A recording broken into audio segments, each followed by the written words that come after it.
এসেছেন ক্যামেরা করার জন্য। যে পর্যায়খানে আজকে গাইছি এতে হয়তো বিশেষ ভিউয়ার্স আপনাদের হবে না, কিন্তু একটা লাভ হবে কি জানেন, যতজন আপনাদের এই কীর্তনটা শুনবে ইউটিউবের মাধ্যমে সবার চোখে জল আসবে। আর আপনারা যারা ক্যামেরা করছেন ভগবানের নাম প্রচার করছেন, সেটা অর্থের বিনিময়ে হোক চাই না অর্থের বিনিময়ে হোক, যারা ভগবানের নাম প্রচার করছেন যত মানুষ আপনাদের এই কীর্তনটা শুনে চোখের জল ফেলবে এতে দুজনের কল্যাণ। যারা যে চ্যানেল থেকে ভিডিওটা ছাড়া হবে সেই চ্যানেল মালিকের করুণা প্রাপ্ত হবে, আর আমি গাইছি আমি আশীর্বাদ পাবো। মনে রাখবেন, ঝাঁটা জুতোর গল্প কোনোদিন কীর্তন হয় না, অত ভিউয়ার্স পাওয়া যায়, আমি না বলবো না, অনেক লাখ লক্ষ লক্ষ ভিউয়ার, মিলিয়নের পর মিলিয়ন। হ্যাঁ, রাবণের কেন 10টা মুন্ডু, নারকলের কেন 6টা ফুটো, আরশোলা কি করলে চলে যাবে, কি করলে চিনিতে পিঁপড়ে লাগবে নি, এটা বললে কীর্তনীয়দের ভিউয়ার হয়, কিন্তু এটা তো জ্যোতিষীরা বলবে। কি করলে দর্শকের শনি ছেড়ে যাবে এই জন্য আমাকে আনা হয় না। ভগবানের কথা বলতে হবে, যে কথায় মানুষের প্রেম আসবে, যে কথায় সমাজ সংগঠিত হবে, যে কথায় হারিয়ে যাওয়া ডুবতে বসা সনাতন ধর্মটা আবার জেগে উঠবে, সেই কথা প্রচার করতে হবে। ঘর দিচ্ছিল নেতা, মাটির ঘর দিচ্ছে, আর এমন সময় রঘুনাথ দিয়ে বড় কর্তালটা নিজে ঝুলি থেকে বের করে পেটাচ্ছে, মালিক বাড়ি নেই। ভিখারি আসলে এমনিতেই মানুষের রাগ হয়, তার উপরে যদি আবার বৈষ্ণব ভিখারি হয় তাহলে তো আরো মাথা খারাপ। যে মালিক সেই বলছে কিন্তু মালিক বাড়ি নেই, কিন্তু মহাপ্রভু তো শিখিয়ে দিয়েছে কিছু না দেওয়া পর্যন্ত সরবে না, ও কর্তাল পিটিয়ে গেয়েই যাচ্ছে। ঠাকুমা ওর নাতনিকে পাঠিয়ে দিয়েছে, যা তো যে লোকটা ভিক্ষে করছে ওকে একবারে ঝেঁটিয়ে দূর করে দিয়ে যায়। নাতনি এসে রঘুনাথ দাসকে দেখে বলে, ঠাকুর সুযোগ হোক আর না হোক তোমার সঙ্গে আমিও একটু। নাতনিও হরিনাম করতে লেগে, ঠাকুমার নেতা নিয়ে ঘর দিচ্ছিল, নেতা বলি এতক্ষণ হলো ওরা গেল কোথায়? বয়স্ক মহিলা এসে দেখছে রঘুনাথ দাসের সঙ্গে আমার নাতনিও হরিনাম করছে, ওরা মুখ মিনছে কোথাকার, আমার নাতনিকে সাধু বানাবার চক্কর। হাতে নেতা ছিল, দিয়েছে ছুঁড়ে, সেই নেতাটা ছুঁড়ে দিয়েছে, অমনি রঘুনাথ দাস ছুটে গিয়ে নেতাটা একবারে ডুবে নিয়েছে। কি বলছে, নেতা রে তোর ভাগ্য বড় ভালো, ভাগ্য বড় ভালো, এতদিন পর্যন্ত সংসারের ময়লা পরিষ্কার করেছিলি, আজ হতে তোকে নিয়ে গিয়ে আমি গৌর চরণ সেবার দায়িত্ব দেব, গৌর চরণ সেবার দায়িত্ব দেব। বয়স্ক মহিলা চিন্তা করছে, বাবাজি তো মারাত্মক ব্যাপার। মনে রাখবে, যে ভগবানকে ভালোবাসে সে সবকিছুর মধ্যে ঈশ্বর দর্শন করবে। মানুষের কাছে না চাইলে কেউ কোনোদিন ভিক্ষা দেয় না। একদিন, দুদিন, 3 দিন, 4 দিন, আজকে 7 দিন হয়ে গেল, রঘুনাথ দাস একটা তিল পর্যন্ত পায় নাই যে পেটে খাবে। নিজের প্রাণ বাঁচানোর জন্য 8 দিনের দিন সকালবেলায় পুরীর জগন্নাথ মন্দিরের রান্নাঘরের পেছন দিকে গিয়ে দাঁড়িয়ে পড়ে। পুরী ধামে প্রত্যেক দিন রান্না হয়ে যাওয়ার পরে জগন্নাথ দেব যে প্রসাদ সেবা করেন, সেই প্রসাদটা বেশি হলে যখন মানুষকে বিতরণ করে দেওয়া হয়, তারপরেও কিছুটা প্রসাদ যদি বেঁচে যায় ওটাকে জল দিয়ে রাখা হয়, যাকে আপনারা পান্তা বলেন। ওটাকে উড়িষ্যার লোকেরা বলে সরা ভোগ, সরা। সেই পান্তা মানুষে খায়, যখন সেটাও না খায় তখন সেটা জগন্নাথ দেবকে যে গাভীরা দুগ্ধ দেয় ওদেরকে বলা হয় ত্রৈলঙ্গ গাভী, যাদের শরীরটা তেলের মতো চকচকে। সেই গরুগুলোর মুখের সামনে ধরা হয়, তারাও যদি সেই পান্তা না খায়, তখন সেই পান্তা জগন্নাথ মন্দিরের ভোগ ঘরের নালা দিয়ে ভাসিয়ে পুরীর সমুদ্রের জলে পাঠিয়ে দেওয়া হয়। রঘুনাথ দাস সেই নালার কাছে গিয়ে দাঁড়িয়ে একটা একটা করে পচা অন্নের দানা, যা গরুতেও খায় না, ছেঁকে হাতে তুলেছে। 100 কোটি টাকার মালিকের ছেলে যা গরু খায় নাই, সেই খাওয়ার জন্য হাত বাড়া, একে বৈরাগ্য বলা হয়। কোটি জন্মের থাকলে ভাগ্য, বিষয় ছেড়ে হয় বৈরাগ্য। সবার হবে না, সবার হবে না।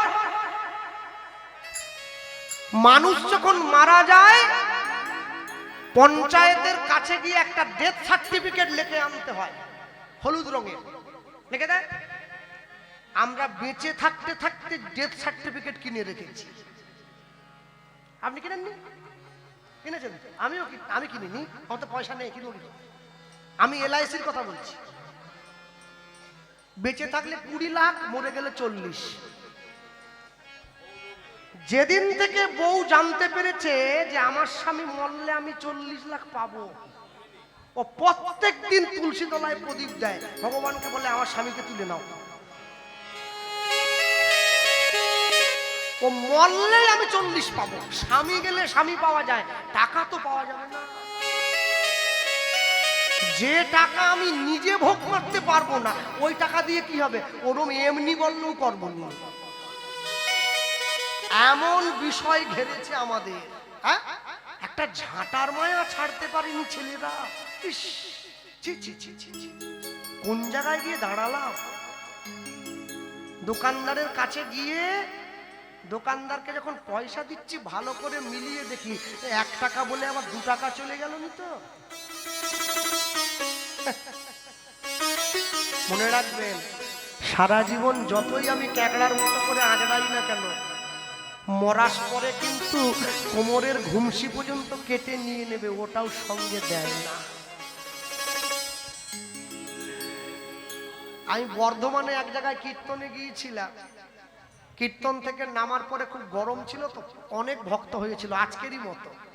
তা এক বয়স্ক বাবা এসেছে, অনেক পয়সা তার। সে দেখি এসে, আমি তো ভিক্ষার ঝুলিটা পেতে যাচ্ছি, আমাকে একটা 100 টাকার নোট দিয়েছে। মিথ্যে কথা কেন? কিরম করছে জানেন? বলে, কৃষ্ণবাবু যা গরম পড়েছে না, জীবনে করে জ্বলিয়ে গেছে। আমি চিন্তা করলাম, গরম তো সবাইকে লাগছে, এইরকম করছে কি? ভালো করে তাকিয়ে দেখলাম একটা সোনার হার পড়েছে গলায়, বুঝলেন? ওই বারবার ধরে জামার বোতামটা খুলে কলারটা সরিয়ে ওই হারটা আমাকে দেখাচ্ছে, মানে আমার তো হার নেই। তা আমি বললাম, কোনটার গরম, হারের না আপনার? বলে, দুটো দুটো দুটো। হ্যালো, শুনুন, ওই হারের গরম কিন্তু বেশি দিন থাকবে না। মরে যাওয়ার পরে বৌমা এসে হাত ছিঁড়িয়ে নেবে, সাবধান। তাই হারের গরম না দেখিয়ে কৃষ্ণ প্রেমের গরম দেখান, যে গরমটা থেকেই যাবে। মনে রাখবেন, হাতে আংটি থাকলে না, মরা যদি ফুলে যায়, ডোমকে বলে আঙুল কেটে আংটি বাইর কর। যে দেহ আপন জ্ঞানে যতন করো, রাত্রি দিনে সাজাও কত ভূষণ আবেশ, পরমাত্মা ভগবান যেদিন হবে অন্তর ধ্যান, শ্রীগাল কুকুরের ভুক্ত অবশেষ। হ্যাঁ, বড় ভাই মরে গেছে তো, মানুষ মরে গেলে এই মাথার খুলিটা চট করে ফাটতে চায় না, শক্ত বড়, ওটা তো বাঁশ দিয়ে মেরে ফাটাতে হয়। ছোট ভাই বাঁশ নিয়ে গিয়ে মাথা গোড়ায় দাঁড়িয়েছে। বলে, কিরে তুই এখানে কেন? বলে, বড় ভাই আমাকে খুব জ্বালিয়েছে। জীবনে ইচ্ছে ছিল ওর মাথায় করে বাঁশ দিয়ে মারি, কিন্তু মারতে তো পারলুম নি। মরে গেল, ওই মরাটার মাথায় করে মারবো, ওই মেরে মাথা আমি ভাঙবো। এই নাকি সংসারের ভালোবাসা? হ্যাঁ, এই তো ভালোবাসা। এই ভালোবাসা বেশি দিন থাকে না। হ্যাঁ, যে ছেলেটি প্রথম তোকে ডেকেছিল পিতা, সেই ছেলেটি শ্মশান ঘাটে জাল বেড়ে তোর চিতা, পূর্বেরে তোর সাদের দেহ কর্মরবে পড়ে যাবি যেদিন শ্মশান ঘাটে বাঁশের দোলায় চড়ে। ভক্তমণ্ডলী, ভক্তিমতী মায়েরা, রঘুনাথ দাস নিয়ে গিয়ে দাঁড়িয়েছে। ওই যে মা বসে আছে দেখুন পিছন দিকে সাদা শাড়ি পরে, ওই মায়ের গলায় একটা মা কালীর লকেট হয়ে, যখন আমাকে আসরে এসেছিল আমি তখন দেখেছি। হ্যাঁ, মনে রাখবেন, যখন এমন হয় জীবনটা মনে হয় ব্যর্থ আবর্জনা, ভাবি গঙ্গায় ঝাঁপ দি, রেলের লাইনে মাথা রাখি, কে যেন হঠাৎ বলে আয় কোলে আয়, আমি তো আছি, বললিটা কি মা গো, সে কি তুমি, সে কি তুমি, লাঞ্ছনা শুধু লাঞ্ছনা, স্বজনের কটু গঞ্জনা, দিন রাত শুনে শুনে যখন সারাটা গায়ে আগুন জ্বলে, কে যেন হঠাৎ বলে আয় বলে আয়, আমি তো আছি, বললিটা কি মা গো, সে কি তুমি, সে কি তুমি। ভক্তমণ্ডলী মায়েরা, যেই রঘুনাথ দাস সেই প্রসাদের দানাটা মাথার মধ্যে ঠেকিয়ে মহাপ্রসাদে গোবিন্দে নমো ব্রাহ্মণে বৈষ্ণবে স্বল্পপুণ্য পতাং রাজন বিশ্বাস নৈব উপজায়তে শরীর অবিদ্যা জাল ধরেন্দ্রিয় তাহে কাল তাহে ফেলে বিষয় সাগরে, বিষয় সাগরে, তার মধ্যে জিহাবতী লোভময় সুদূর মতি, তাকে যে তা কঠিন সংসার, কঠিন সংসারে কৃষ্ণ বড় দয়াময় করিবার জিহা জয়, সপ্রসাদ অন্ন দিল ভাই, অন্ন দিল ভাই, সেই অন্নামৃত পাও রাধা কৃষ্ণের গুণ গাও, প্রেমে ডাকো চৈতন্য নিতাই, প্রেমে ডাকো, প্রেমে ডাকো চৈতন্য নিতাই। এইবারে মহাপ্রভুকে নিবেদন করে রঘুনাথ যেই প্রসাদ মুখে নিতে গেল, মুখে নিতে গেল, অমনি মহাপ্রভু ছুটে এসে রঘুনাথের হাত খানা চেপে ধরিল, চেপে ধরিল, বলি আমায় দে রে রঘুনাথ, আমায় প্রসাদ দে বলে হাত খানি চেপে চেপে ধরিল, বলি আমায় দে প্রসাদ দে বলে হাত চেপে ধরিল। প্রভু, এ তো পচা জিনিস, তোমায় দেবো কি করে? দিতে যদি পারবি না তাহলে নিবেদন করলি কেন? নিয়ম তো তাই করেছে, নিয়ম যদি তাহলে আমায় দেবে। রঘুনাথ দাস দেবে না, আর মহাপ্রভু ছাড়বে না, রঘুনাথ দেবে না, মহাপ্রভু ছাড়বে না। রঘুনাথ দাসের হাত থেকে জোর করে প্রসাদটা কেড়ে নিয়ে মহাপ্রভু নিজের বদনে ভরে। এ তুমি কি করলে? 7 দিন আমি পেটে কিছু খাই নাই, এই পচা অন্নের দানা আমি হাতে তুলেছিলাম নিজের প্রাণটা বাঁচাবো বলে, তুমি সেটাও নেই। মহাপ্রভু রঘুনাথকে জড়িয়ে ধরে বলে, রঘুনাথ রে, রঘুনাথ রে, আমি মুখে দিয়াছি প্রসাদ কিন্তু সেবা করি না, সেবা করি না। মুখে দেওয়ার খাওয়া কি এখনো? আমি মুখে দিয়েছি, কেন জানিস? যদি এই প্রসাদের মাঝে কোনো বিষক্রিয়া থেকে থেকে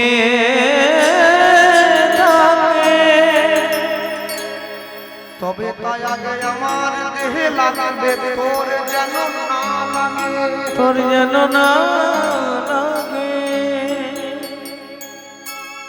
তুই বাবা মাকে ছেড়ে, পরিবার ছেড়ে, এত কোটি কোটি টাকার সম্পত্তি ছেড়ে আমার কাছে এসেছিস, তোর যদি কোনো ক্ষতি হয় রঘুনাথ, তাহলে তো আমার পতিত পাবন নামের উপরে কলঙ্কের কালি লেগে যাবে। কাছে আর এই যে মোমবাতিটা জ্বলছে দেখছেন না ঠাকুরের কাছে, ভালো করে দেখুন মোমবাতিটা কিন্তু জ্বলছে না, জ্বলছে ওর মাঝখানে সুতোটা, কি আর মোমটা গড়িয়ে গড়িয়ে পড়ছে। ভগবান প্রশ্ন করছে, জ্বলছে তো সুতোটা, তুমি কাঁদছো কিসের জন্য? সুতোটা তো জ্বলছে, তুমি কেন বলে পড়বে? মোমবাতিটা উত্তর দিচ্ছে, প্রভু আপন ভেবে যাকে নিজের হৃদয়ে জায়গা করে দিয়েছি, সে যদি প্রতিটা ক্ষণে ক্ষণে আমার হৃদয়টাকে জ্বালিয়ে পুড়িয়ে ছারখার করে দেয়, তার জন্য কি অশ্রু না ঝরে থাকে?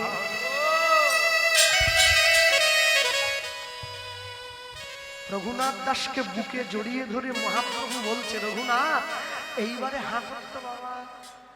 যেই রঘুনাথ হাঁ করেছে, মহাপ্রভু একটা করে প্রসাদের দানা বদন থেকে বের করে রঘুনাথের বদন দিচ্ছে।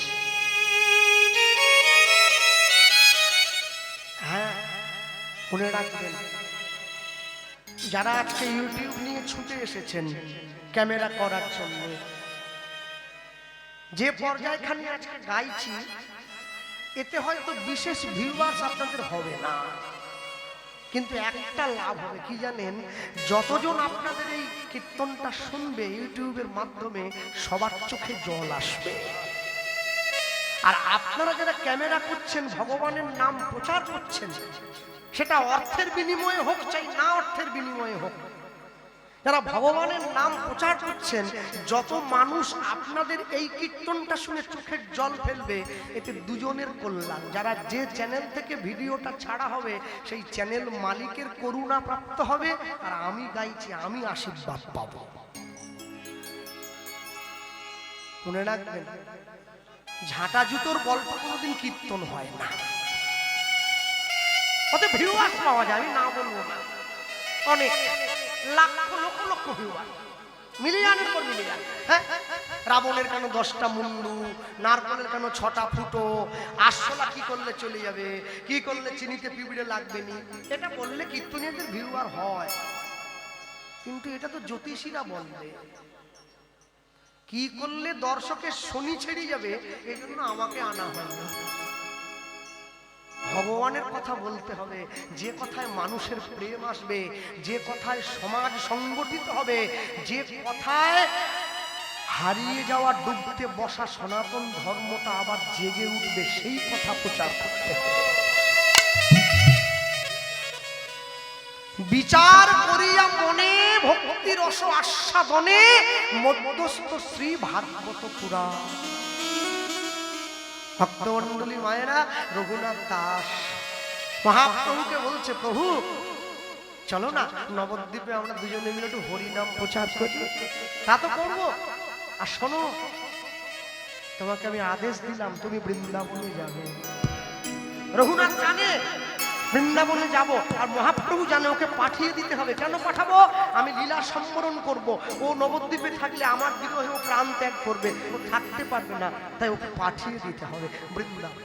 আমি মায়েদেরকে বলবো, বাবাদেরকে বলবো, প্রত্যেক দিন রাত্রিতে স্বামী স্ত্রী এক শয্যায় বসে, এক বিছানায় বসে যদি আপনারা একে অপরের সম্মুখে বসে রঘুনাথ দাসের বৈরাগ্য স্মরণ করে দুফোঁটা চোখের জল সংসারের মাটিতে ফেলতে পারেন না, এ সংসারটা কৃষ্ণের সংসার হয়ে যায়। এ সংসারটা কৃষ্ণের সংসার হয়। ভক্তি যখন ভোজনে প্রবেশ করে, ভোজন তখন প্রসাদ হয়ে যায়। ভক্তি যখন ঘরে প্রবেশ করে, ঘর তখন মন্দির হয়ে যায়। ভক্তি যখন জলে প্রবেশ করে, জল তখন চরণামৃত হয়ে যায়। ভক্তি যখন দেহে প্রবেশ করে মানুষ তখন ভক্ত হয়ে যায়, ভক্তি যখন আত্মায় প্রবেশ করে দেহ তখন বৈষ্ণবতায় পরিণত হয়, আর ভক্তি যখন বৈষ্ণবতায় প্রবেশ করে দেহ তখন পরমাত্মায় বিলীন হয়ে যায়। ভক্তমণ্ডলী মায়ের রঘুনাথ দাস মহাপ্রভুর কথা মতো হরিনাম প্রচার করছে নবদ্বীপের মাটিতে। প্রভু তাহলে আমায় অনুমতি দাও, আমি বৃন্দাবনে যাব। রঘুনাথ দাস বৃন্দাবনে চলে গিয়েছে, রাধাকুণ্ডের পাড়ে বসে হরিনাম গাইছে। হ্যাঁ, এখনো সেই জায়গাটা আছে, স্থানটা এখনো আছে। রাধাকুণ্ডের পাড়ে বসে হরিনাম গাইছে, এত প্রচন্ড রৌদ্রু, আর হরিনামের প্রভাবটা এমনই না ভুলে গিয়েছে, গায়ে রৌদ্রুল লাগছে। স্বয়ং রাধারানী এসে রঘুনাথ দাসকে নিজের উত্তরীয়টা দিয়ে ঘেরা দিয়ে রেখেছে, যাতে ভক্তের অঙ্গে তাপ না লেগে যায়। নিজের আঁচলটা ঘেরে রেখেছে রাধারানী নিজে। আর রঘুনাথ দাসকে ছায়া দিতে গিয়ে রাধারানীর সোনার অঙ্গটা পুড়ে কালো হয়ে যাচ্ছে রৌদ্রের তাপ লেগে। যখন সনাতন গোস্বামীর কানে খবরটা গিয়ে পৌঁছেছে, সনাতন গোস্বামী এসে রঘুনাথ দাসকে খুব শাসন করলো, রঘুনাথ এ ভজন করো না, যে ভজনে তোমার ইষ্টদেব কষ্ট পায়, যে ভজনে গোবিন্দ কষ্ট পায়, যে ভজনে আমার রাধারানী কষ্ট পায়, তুমি সে ভজন করবে কেন? তোমার ইচ্ছা, তোমার উচিত কি? তুমি যাকে ভালোবাসো তাকে সুখ দেওয়া, তাকে দুঃখ দেওয়া নয়। তুমি তাকে তো কষ্ট দিচ্ছ, সে এসে দাঁড়িয়ে আছে তোমার সম্মুখে। আমি কি করব? কিছু করতে হবে না, তুমি প্রত্যেক দিন পাশে একটা গুহা দেখিয়ে দিয়েছে, সেই গুহায় গিয়ে তুমি নাম স্মরণ করবে। হ্যাঁ, আমি এ প্রসঙ্গে একটা কথা বলি, যদিও বলা উচিত নয়। আমার বিয়ে বৃন্দাবনে হয়েছে কিছুদিন আগে, ইউটিউবের মাধ্যমে অনেকে দেখেছি। তো ভাই বিয়ে হওয়ার পরে আমরা সাধু সেবা দিয়েছিলাম বৃন্দাবনে। যে সমস্ত বাবাজি মহারাজরা এসেছিলেন তারা বললেন, আজকে সন্ধ্যেবেলায় সূর্য অস্তের পরে তোমরা স্বামী স্ত্রী রাধাকুণ্ডে ডুব দিয়ে আসবে। আমি গিয়েছিলাম ডুব দেওয়ার জন্য। তো আমার স্ত্রী আমাকে একটা খুব সুন্দর জিনিস ধরিয়েছে। ও যেই জলে নেমেছে না, ওই কচ্ছপ রাধাকুণ্ডে আছে, ওরা এসে পায়ের কাছে ঘোরাঘুরি করে। হ্যাঁ, একটু খাবার দিয়ে মুড়ি দেয়, কেউ নারকল দেয়, একটু ফল দেয়, দিলেই যায়। তো আমার স্ত্রী আমাকে বলছে, দেখো এই কচ্ছপগুলো সৌভাগ্য কতখানি। তাহলে তুমি আমার কচ্ছপের সৌভাগ্য কি দেখছো? বলে দেখবো না, রাধাকুণ্ডের জলে যারা নিত্য দেহ ভাসিয়ে রেখেছে, যারা নিত্য নিত্য সাধু গুরু বৈষ্ণবের চরণ ধুলিতে গড়াগড়ি দেয়, তাদের ভাগ্য ভালো নাকি আমার মতো সংসারী কীট, সংসারী শিয়াল কুকুরের ভাগ্য ভালো? আমার উঁচু মাথাটা একবারও সাধু চরণে নিচু হয় না, বৈষ্ণব চরণে নিচু হয় না। এই অহংকারের উঁচু মাথা কখনো তার চরণে গিয়ে পড়ে না। আর এই কচ্ছপগুলোকে দেখো, ওরা নিত্য নিত্য সাধু বৈষ্ণবদের চরণ ধুলিতে গড়াগড়ি দেয়। বৃন্দাবনের কচ্ছপের যে সৌভাগ্য, বাংলার মানুষের সে সৌভাগ্য নেই। আর যদিও বা সৌভাগ্যটা আমার মহাপ্রভু এসে দিয়ে দিল, আমরা সেটাও নিজে হাতে নষ্ট করেছি। রঘুনাথ দাস বসে আছে কোথায়? রাধাকুণ্ডের পাড়ে, আপন মনে গাইছে, রাধা কৃষ্ণ প্রাণ যুগল রাধা কৃষ্ণ প্রাণ যুগল কিশোর, রাধা কৃষ্ণ প্রাণ যুগল কিশোর, জীবনে মরণে গতি, ওগো জীবনে জীবনে জীবনে মরণে গতি, আর নাহি যুগল কিশোর, রাধা কৃষ্ণ প্রাণ যুগল কিশোর, রাধা কৃষ্ণ প্রাণ যুগল কিশোর। কদম্বে কুলে কেলি, কাদম্বীর কুলে কেলি, তমালে রোপণ রতন বেদীর পরে মোরা বসাব দুজন।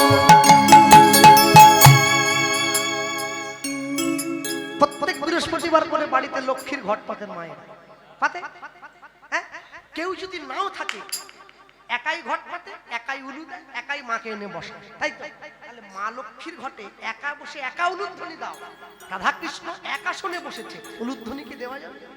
কাদম্বে কুলেকে তমালে রোম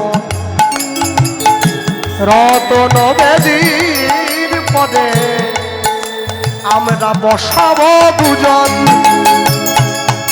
শ্যামবদী অঙ্গে দিব চুয়া চন্দনের গন্ধ, চামর ঢুলাব সদা হের মুখ চন্দ উলুধ্বনি। শ্যামবদী অঙ্গে দেব চুয়া চন্দনের গন্ধ, চামর ঢুলাব সদা হের মুখ চন্দ। রাখি আমার তিরমালা, রাতি আমার পীর মাওলা, রাখি আমার তিরমালা, রাতি আমার পীর মাওলা। দেব তোহার বলে ও রাতি আমার পীর মাওলা, দেব তোমার কোলে। অধরে তুলিয়া দেব কর্পূর কালো। রাধা কৃষ্ণ রাধা হৃদয় গৌর হরি হরি বল। রাধা কৃষ্ণ রাধা যুগল কিশোর। জীবনে মরণে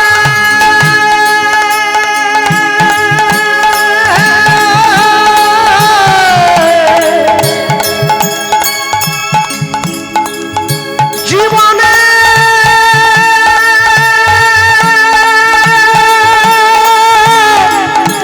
মরণে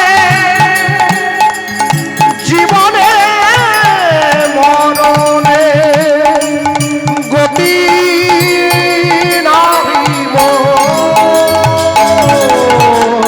রাধা কৃষ্ণ যুগল কিশোর। তাই গৌর রাধা কৃষ্ণ যুগল কিশোর। রাধা কৃষ্ণ যুগল কিশোর। ললিতা বিশাখায়াদি যত সখী বৃন্দে আজ্ঞায় করিব সেবা, যুগল চরণাদ বৃন্দে। ললিতা বিশাখায়াদি যত সখী বৃন্দে আজ্ঞায় করিব সেবা, যুগল চরণাদ বৃন্দে। শ্রীকৃষ্ণ চৈতন্য প্রভু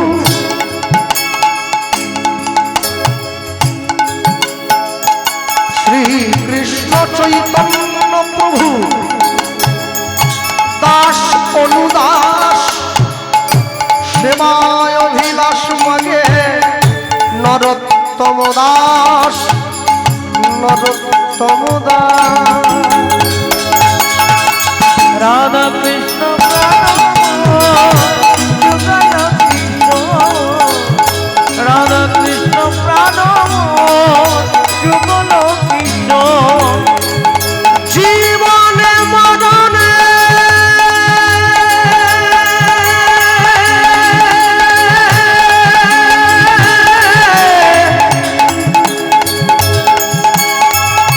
জীবনে